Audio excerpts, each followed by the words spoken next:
आप देख रहे हैं डार्क फाइल्स। तो चलिए बढ़ते हैं आज की इस कहानी की ओर। बचपन से ही मैं और किशन हम दोनों बहुत अच्छे दोस्त थे। हाई स्कूल से लेकर कॉलेज तक की पढ़ाई हम दोनों ने साथ ही में खत्म की थी। गांव में उठना बैठना सब हमारा साथ में ही था। मगर ग्रेजुएशन के बाद मेरी नौकरी लग गई शहर में और किशन गांव में ही अपने पापा का बिजनेस संभालने लगा, जिसके बाद हम दोनों फिर कभी मिल नहीं सके। आज 5 सालों के बाद मुझे अपने दोस्त किशन से फिर से मिलने का मौका मिल रहा है, वो भी उसके बड़े भैया के चलते। दरअसल उसके बड़े भैया की शादी थी। हालांकि किशन तो मुझे शादी के हफ्ता भर पहले से ही बुला रहा था, मगर काम से इतने दिनों की छुट्टी मिलना मुमकिन नहीं था। खैर, मुझे जब छुट्टी मिली, जितने भी दिनों की मिली, मैं चल पड़ा अपने गांव की ओर। गांव के स्टेशन पर मुझे लेने के लिए किशन आया था। इतने सालों के बाद किशन को देखकर मुझे काफी खुशी हुई। खैर, मैं किशन के साथ उसके घर गया, जहां गांव के बहुत से लोग और किशन के काफी सारे रिश्तेदार पहले से ही मौजूद थे। इसी तरह 2 दिन बीत गए। मैं यहां तय करके आया था कि शादी वाली रात ही खाना पीना करके निकल जाऊंगा और आखिरी ट्रेन पकड़कर सीधे अपने घर चला जाऊंगा, क्योंकि शादी वाले दिन काफी सारे मेहमान आएंगे और अगर उनके बीच मैं भी रहा तो खामोखा सबको तकलीफ होगी। शादी वाली रात ज्यादा देर ना करते हुए मैंने खाना खा लिया और जब बारी निकलने की आई तो किशन मुझसे बोला, भाई रात में कहाँ जाएगा तू? कल चली जाना।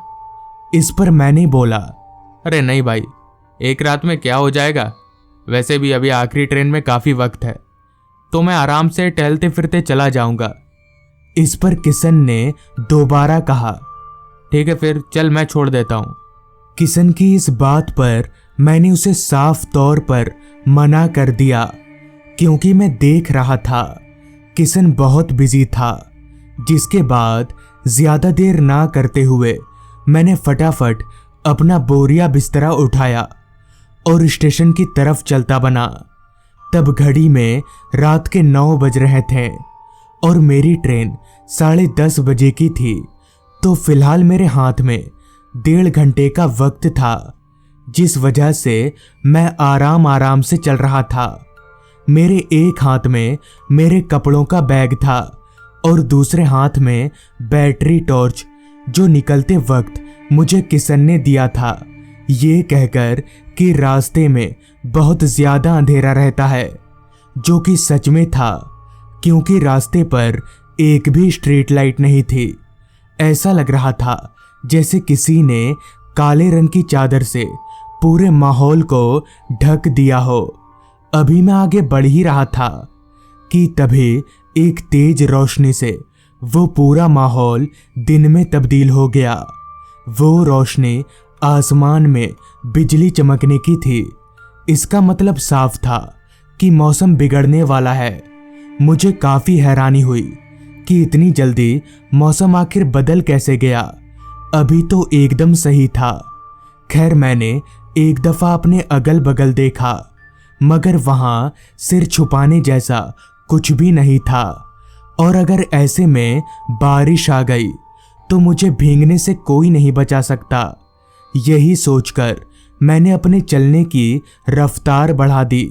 मगर फिलहाल मैं जहां था वहां से रेलवे स्टेशन काफी दूर था, तो मैं चाहे जितना भी तेज भाग लूं, 1 आध घंटे से पहले स्टेशन नहीं पहुंच पाऊंगा।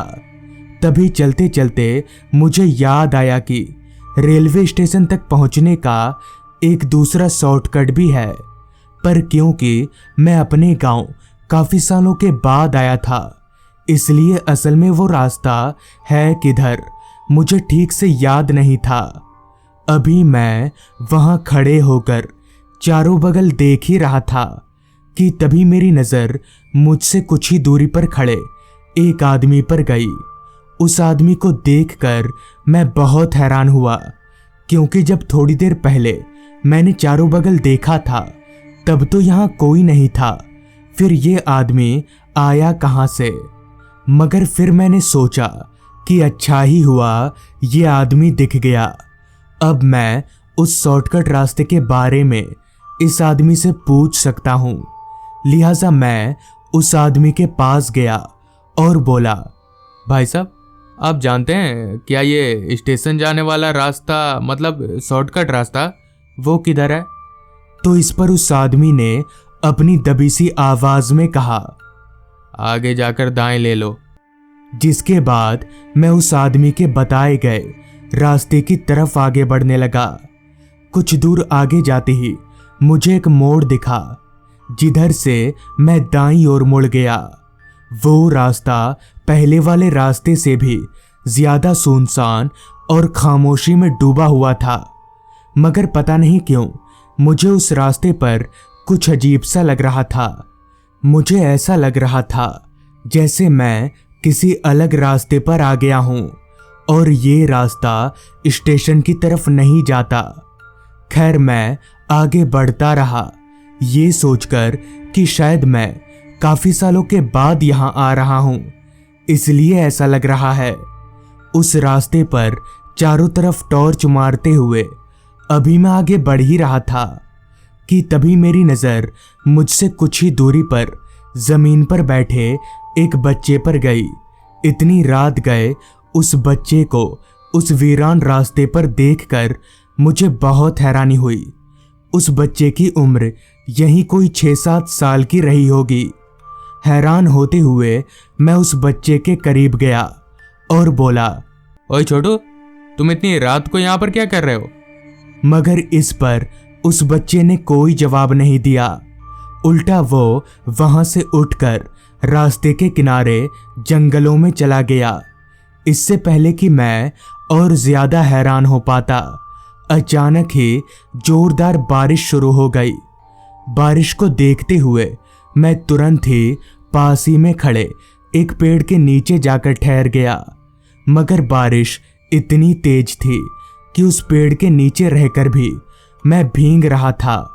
मैंने उस जगह का जायजा लेने के लिए एक दफा चारों तरफ टॉर्च घुमाया तो पाया कि रास्ते से थोड़ा हटकर सामने की तरफ एक बड़ा सा घर है, जिसकी एक खुली हुई खिड़की से रोशनी बाहर आ रही थी।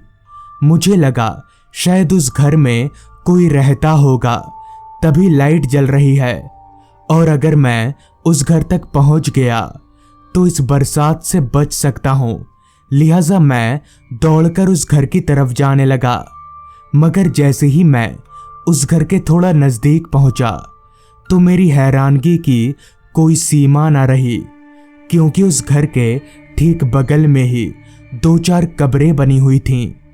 उस घर के बगल में उन कब्रों को देखकर पहले तो मैं थोड़ा घबराया, मगर फिर मैंने सोचा मुझे इससे कोई फर्क नहीं पड़ना चाहिए, क्योंकि मुझे तो घर के अंदर रहना है, ना कि घर के बाहर। लिहाजा मैं उस घर के दरवाजे पर गया और हाथ मारकर दरवाज़ा पीटने लगा। मेरे 2-3 बार दरवाज़ा पीटने पर एक लड़के ने दरवाज़ा खोला। उस लड़के की उम्र यहीं कोई 24-25 साल की रही होगी।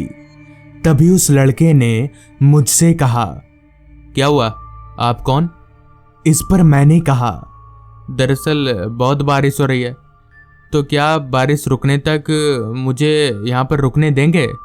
इस पर वो लड़का तुरंत बोला, हाँ हाँ, क्यों नहीं, आइए, मुझे कोई तकलीफ नहीं है। जिसके बाद मैं उस घर के अंदर दाखिल हुआ। घर सच में काफी बड़ा था। कुछ देर तक तो मैं और वो लड़का, हम दोनों आपस में बातें करते रहे। मगर जब 1 घंटे के बाद भी बारिश नहीं छूटी तब उस लड़के ने मुझसे कहा, देखिए, अब तो आपकी ट्रेन भी छूट जाएगी। आप एक काम करिए, आज रात यहीं रुक जाइए। चलिए, आप एक कमरे में सो जाइए। मुझे भी लगा अब यही ठीक रहेगा। वैसे भी ट्रेन छूट चुकी है तो स्टेशन जाने का कोई फायदा नहीं है। लिहाजा मैं उस लड़के की बात मानकर एक कमरे में गया। कमरे में दाखिल होते ही मेरी नज़र सबसे पहले उस कमरे की खिड़की से बाहर गई तो मैंने देखा कि उस कमरे की खिड़की से बाहर मुझे वही कब्रें दिखाई दे रही हैं जो मैंने बाहर से देखा था। जिस पर मैंने उस लड़के से कहा, ये कब्रिस्तान है क्या? इस पर उस लड़के ने कहा, नहीं, ये कब्रिस्तान नहीं है। इस घर में पहले जो लोग रहते थे ये उनकी कब्र है। आप चिंता मत करिए, आपको कुछ नहीं होगा। इतना बोलकर एक बार उस लड़के ने मेरे गर्दन की तरफ देखा और वहां से चला गया। जिसके बाद मैंने भी उतना ध्यान नहीं दिया और चुपचाप कमरे में लगी पलंग पर लेटकर सोने की कोशिश करने लगा। हालांकि मैं उस कांच की बंद खिड़की से बाहर बार बार ना देखने की कोशिश कर रहा था, मगर कहते हैं ना, इंसान जो काम नहीं करना चाहता है, भूले भटके इंसान से वही गलती हो जाती है। जाने अनजाने में मेरी नज़र बार बार उन कब्रों तक जा ही रही थी। तभी मैंने जो देखा वो देखकर मेरा पूरा दिमाग हिल गया। मैंने देखा कि उन दोनों कब्रों के ऊपर दो लोग बैठे हुए हैं। एक कब्र के ऊपर एक आदमी बैठा हुआ था और दूसरे के ऊपर एक छोटा बच्चा। उन दोनों की आंखें लाल चमक रही थीं और ये वही दोनों लोग थे जो यहाँ तक आते वक्त मुझे रास्ते में मिले थे। वो दोनों लोग अपनी लाल चमकती आंखों से मुझे देखकर हंसे जा रहे थे। ये देखने के बाद मेरी हिम्मत नहीं हुई कि मैं उस कमरे में रुक सकूं। लिहाजा मैं वहां से भागकर सीधे उस लड़के के पास गया और सारी बात बता दी। सारी बात सुनकर वो लड़का बोला, देखिए, आप डरिए मत। आपके गले में मैंने पहले ही बजरंगबली का लॉकेट देख लिया था। वो बच्चा और आदमी, वही दोनों पहले इस घर में रहते थे। पहले पहले उन्होंने भी मुझे बहुत तंग किया था, मगर फिर बाद में सब अपने आप ठीक हो गया। आज उन्होंने आपको नया देखा, इसलिए ऐसा कर रहे हैं। आप डरिए मत, आप मेरे साथ सो जाइए। जिसके बाद मैं उस लड़के के कमरे में जाकर सो गया और सुबह होते ही वहां से निकल गया। तो दोस्तों, ये थी आज की कहानी। अगर आपको ये कहानी पसंद आई हो तो चैनल को जरूर सब्सक्राइब कर लें।